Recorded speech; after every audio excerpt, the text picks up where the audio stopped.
स्वागत। सुधागड एज्युकेशन सोसायटीचे केआ बांठिया माध्यमिक विद्यालय व NN पालीवाला ज्युनियर कॉलेज नवीन पनवेल सादर करीत आहे शैक्षणिक व्हिडिओ।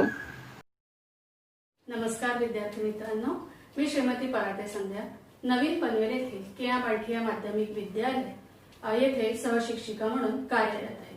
विद्यार्थी मित्रांनो, आज आपण इयत्ता 10वीतील विज्ञान आणि तंत्रज्ञान भाग 1 मधील 8वे प्रकरण धातू विज्ञान हे शिकणार आहोत। विद्यार्थी मित्रांनो, आपल्याला माहिती आहे की आपली पृथ्वी अंदाजे 4.5 अब्ज वर्षांपूर्वी निर्माण झाली। निर्मितीपासून आजपर्यंत सतत विविध जडणघडण प्रक्रिया पृथ्वीच्या गर्भात आणि सभोवती होतच आहे। त्याचाच परिणाम म्हणजे विविध खनिजांची, द्रवांची आणि वायूंची उत्पत्ती।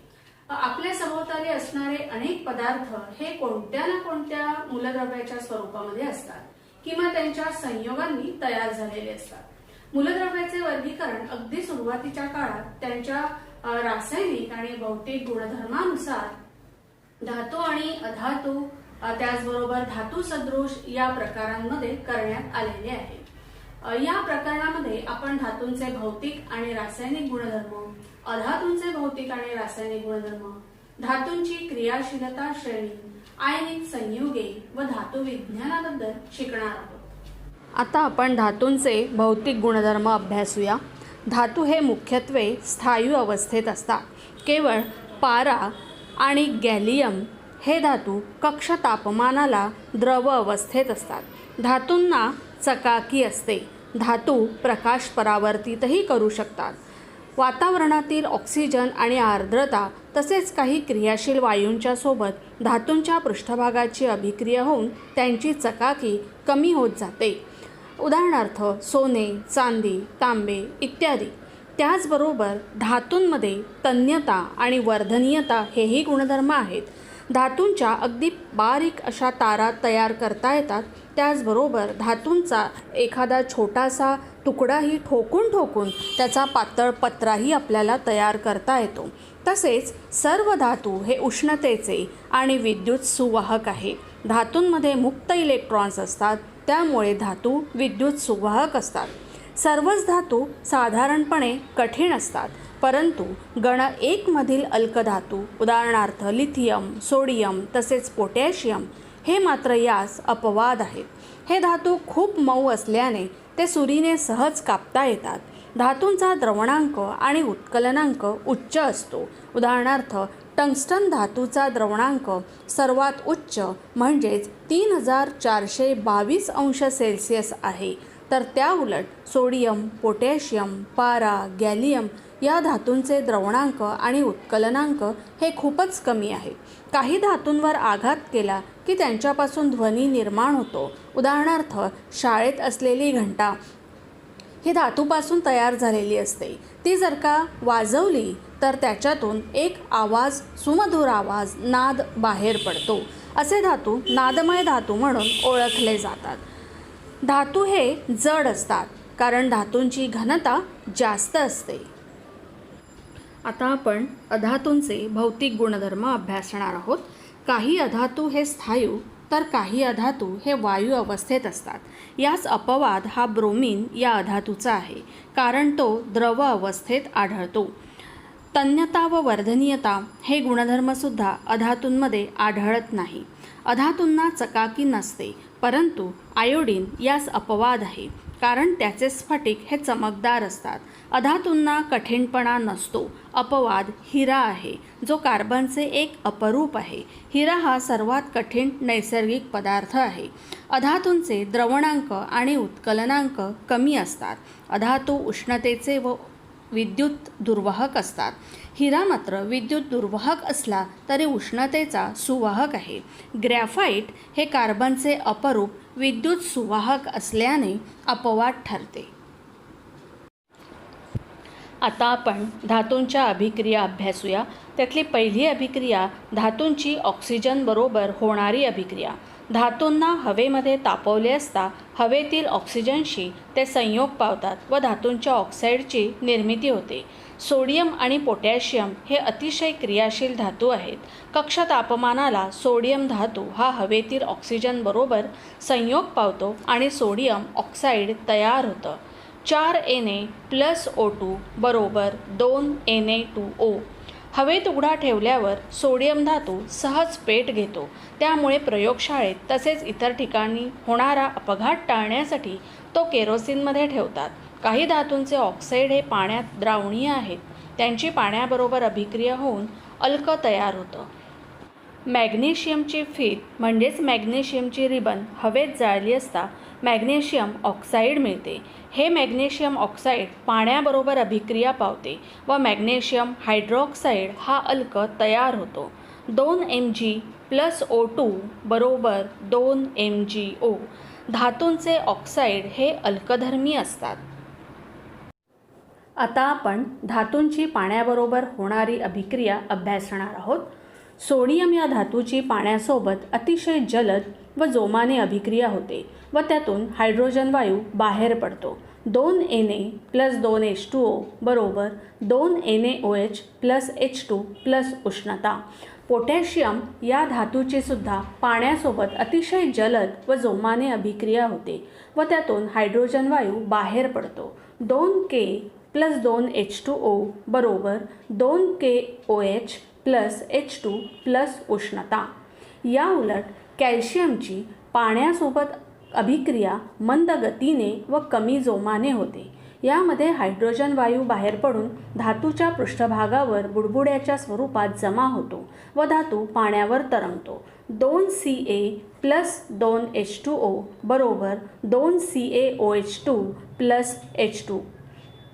ॲल्युमिनियम, लोखंड आणि जस्त या धातूंची थंड किंवा गरम पाण्याबरोबर अभिक्रिया होत नाही, परंतु वाफेशी मात्र त्यांची अभिक्रिया होते आणि ऑक्साईड तयार होतात. यामध्ये हायड्रोजन वायू मुक्त होतो. 2Al+3H2O बरोबर Al2O3+3H2. 3Fe+4H2O बरोबर Fe3O4+4H2. धातूंची आम्लाबरोबर होणारी अभिक्रिया. ॲल्युमिनियम, मॅग्नेशियम, लोखंड व जस्त यांच्या नमुन्यांची अभिक्रिया विरल सल्फ्युरिक किंवा हायड्रोक्लोरिक आम्लाबरोबर घडवून आणली तर धातूंचे सल्फेट किंवा क्लोराईड क्षार मिळतात. या अभिक्रियेमध्ये हायड्रोजन वायू मुक्त होतो. या धातूंची क्रियाशीलता आपल्याला पुढील क्रमाने दर्शवता येते. मॅग्नेशियमची क्रियाशीलता ॲल्युमिनियमपेक्षा जास्त, ॲल्युमिनियमची क्रियाशीलता झिंक म्हणजे Znपेक्षा जास्त आणि Znची क्रियाशीलता Fe म्हणजे आयर्नपेक्षा जास्त. यावरून आपल्या लक्षात येतं की मॅग्नेशियमची क्रियाशीलता सर्वात जास्त आहे आणि आयर्न म्हणजेच लोखंडाची क्रियाशीलता ही सर्वात कमी आहे. जर आपण हे 4 मूलद्रव्य घेतली, मॅग्नेशियम, ॲल्युमिनियम, झिंक आणि आयर्न, तर मॅग्नेशियमची क्रियाशीलता सर्वात जास्त व आयर्न म्हणजे लोखंडाची क्रियाशीलता सर्वात कमी आहे.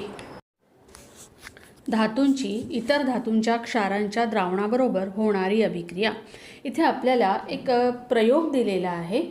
त्याच्यासाठी आपल्याला इथे साहित्य दिलेलं आहे. तांब्याची तार, लोखंडी खिळा, चंचूपात्र किंवा मोठी परीक्षा नळी इत्यादी. रसायने इथे दिलेली आहे. फेरस सल्फेटचे द्रावण, कॉपर सल्फेटचे द्रावण. इथे कृती दिलेली आहे. तांब्याची तार आणि लोखंडी खिळा घ्या. तांब्याची तार फेरस सल्फेटच्या द्रावणात आणि लोखंडी खिळा कॉपर सल्फेटच्या द्रावणात बुडवून ठेवा. साधारणपणे 20 मिनिटांनंतर निरीक्षण करत राहा. कुठल्या परीक्षा नळीत अभिक्रिया झालेली दिसते तर पहिल्या परीक्षा नळीत आपल्याला अभिक्रिया झालेली दिसते. त्या परीक्षा नळीमध्ये निळ्या रंगाच्या कॉपर सल्फेटचे द्रावण हिरवे बनले व खिळ्यावर तांब्याचा थर जमा झालेला दिसला. आकृतीमध्येही आपल्याला दिसून येतंय की लोखंडी खिळ्यावर तांब्याचे पोट चढलेले आहे. ही अभिक्रिया विस्थापन अभिक्रिया आहे. या कृतीमध्ये कॉपर सल्फेटमधून लोहाने तांब्याला विस्थापित केलेले आहे. म्हणजेच लोह हा धातू तांबे ह्या धातूपेक्षा अधिक क्रियाशील आहे. धातूंची अभिक्रियाशीलता श्रेणी आत्ता आपण बघूया. सर्व धातूंची अभिक्रियाशीलता ही सारखी नसते, परंतु ऑक्सिजन, पाणी व आम्ल ह्या अभिकर्षितांबरोबर सर्व धातू अभिक्रिया पावत नसल्यामुळे धातूंची सापेक्ष अभिक्रियाशीलता ठरवण्यासाठी ह्या अभिकर्षितांचा उपयोग होत नाही. यासाठी इतर धातू क्षारांच्या द्रावणाबरोबर होणारी विस्थापन अभिक्रिया उपयोगी पडते. विस्थापन अभिक्रियांचे अनेक प्रयोग करून वैज्ञानिकांनी अभिक्रियाशीलता श्रेणी विकसित केली आहे. ती या आकृतीमधून आपल्याला दिसते आहे. धातूंची त्यांच्या अभिक्रियाशीलतेच्या चढत्या किंवा उतरत्या क्रमाने केलेल्या मांडणीला धातूंची अभिक्रियाशीलता श्रेणी असे म्हणतात. अभिक्रियाशीलतेच्या आधारे धातूंचे खालीलप्रमाणे गट पाडले जातात: जास्त अभिक्रियाशील धातू, मध्यम अभिक्रियाशील धातू आणि कमी अभिक्रियाशील धातू. या आकृतीमध्ये पोटॅशियम, सोडियम, लिथियम, कॅल्शियम हे धातू जास्त अभिक्रियाशील असल्याचे आपल्याला दिसून येते. मॅग्नेशियम, ॲल्युमिनियम, जस्त, लोह, कथील, शिसे हे धातू मध्यम अभिक्रियाशील धातू आहेत, तर तांबे, पारा, चांदी, सोने हे धातू कमी अभिक्रियाशील धातू या श्रेणीमध्ये मोडतात. धातूंची अधातूंबरोबर होणारी अभिक्रिया. राजवायू उदाहरणार्थ हेलियम, निऑन, अर्गॉन हे अधातू रासायनिक अभिक्रियेत भाग घेत नाहीत. धातूंचे ऑक्सिडीकरण होऊन धन आयन तयार होतात. जर आपण काही धातू आणि अधातूंचे इलेक्ट्रॉन संरूपण पाहिले तर आपल्या असं लक्षात येतं की इलेक्ट्रॉन अष्टक स्थिती पूर्ण करणे ह्या प्रेरक शक्तीने धातू इलेक्ट्रॉन गमावतात, तर अधातू इलेक्ट्रॉन स्वीकारतात आणि अभिक्रियेमध्ये भाग घेतात. नजीकच्या राजवायूचे इलेक्ट्रॉन संरूपण प्राप्त करण्याचा प्रयत्न करतात. राजवायूंचे बाह्यतम कवच पूर्ण असल्यामुळे राजवायू रासायनिकदृष्ट्या निष्क्रिय असतात. या आकृतीमध्ये आपल्याला असं आढळून येते की सोडियम एक इलेक्ट्रॉन हा क्लोरीनला देतो. सोडियम इलेक्ट्रॉन गमावतो तर क्लोरीन इलेक्ट्रॉन स्वीकारतो. यामुळे सोडियम आणि क्लोरीन या दोहोंचीही अष्टके पूर्ण होतात आणि NaCl या संयुगाची निर्मिती होते. अधातूंचे रासायनिक गुणधर्म आता आपण अभ्यासणार आहोत. अधातू म्हणजे भौतिक व रासायनिक गुणधर्मांमध्ये साधर्म्य कमी असलेल्या मूलद्रव्यांचा गट आहे. अधातूंना विद्युत ऋण मूलद्रव्येही म्हणतात, कारण अधातू इलेक्ट्रॉन प्राप्त करून ऋणप्रभारित आयन होतात. अधातूंच्या रासायनिक अभिक्रिया काही इथे दिलेल्या आहेत त्या आपण बघूया. त्यातली पहिली आहे अधातूंची ऑक्सिजनबरोबर होणारी अभिक्रिया. सामान्यतः अधातू ऑक्सिजनबरोबर संयोग पावून आम्लधर्मी ऑक्साईड तयार होते. काही बाबतीत उदासीन ऑक्साईड तयार होते. उदाहरणार्थ कार्बन प्लस ऑक्सिजन बरोबर कार्बन डायऑक्साईड, C+O2 बरोबर CO2, 2C प्लस O2 बरोबर 2CO, CO म्हणजे कार्बन मोनॉक्साईड, S+O2 बरोबर SO2, सल्फर अधिक ऑक्सिजन बरोबर सल्फर डायऑक्साईड. दुसरी आहे अधातूंची पाण्याबरोबर होणारी अभिक्रिया. सामान्यतः अधातूंची पाण्याबरोबर कोणतीही अभिक्रिया होत नाही. याला अपवाद हॅलोजन आहेत. उदाहरणार्थ क्लोरीन पाण्यात विरघळल्यानंतर पुढील अभिक्रिया होते. Cl2 प्लस H2O बरोबर HOCl म्हणजेच हायपोक्लोरस आम्ल प्लस HCl. तिसरं अधातूंची विरल आम्लाबरोबर होणारी अभिक्रिया. सामान्यतः अधातूंची विरल आम्लाबरोबर कोणतीही अभिक्रिया होत नाही. याला अपवाद हॅलोजन आहेत. उदाहरणार्थ क्लोरीनची विरल हायड्रोब्रोमिक आम्लाबरोबर पुढील अभिक्रिया होते. Cl2 प्लस 2HBr बरोबर 2HCl प्लस Br2. त्यानंतर अधातूंची हायड्रोजन बरोबर होणारी अभिक्रिया. विशिष्ट परिस्थितीमध्ये म्हणजेच योग्य तापमान, दाब, उत्प्रेरकाचा वापर इत्यादी यामध्ये अधातूंची हायड्रोजन बरोबर अभिक्रिया होते. S+H2 बरोबर H2S hydrogen sulphide, N2 plus 3H2 बरोबर 2NH3 म्हणजे अमोनिया. आयनिक संयुगे. धन आयन व ऋण आयन या दोन घटकांपासून बनणाऱ्या संयुगांना आयनिक संयुगे म्हणतात. धन आयन व ऋण आयन हे विरुद्ध प्रभारी आयन असल्याने त्यांच्यात विद्युत स्थितिक आकर्षण बल असते. हे आकर्षण बल म्हणजेच धन आयन व ऋण आयन यांच्यातील आयनिक बंध होय. आयनिक संयुगामधील धन आयन आणि ऋण आयन ह्यांची संख्या व त्यांच्यावरील विद्युत प्रभाराचे मूल्य असे असते की धन आणि ऋण प्रभार एकमेकांना संतुलित करतात. त्यामुळे आयनिक संयुग विद्युतदृष्ट्या उदासीन असते. आपल्याला या आकृतीमध्ये सोडियम आणि क्लोरीन मिळून सोडियम क्लोराईड हे संयुग तयार होताना दाखवलेलं आहे. सोडियम व क्लोरीन या अणूंमध्ये बाह्यतम कवच हे अष्टक पूर्ण नाही.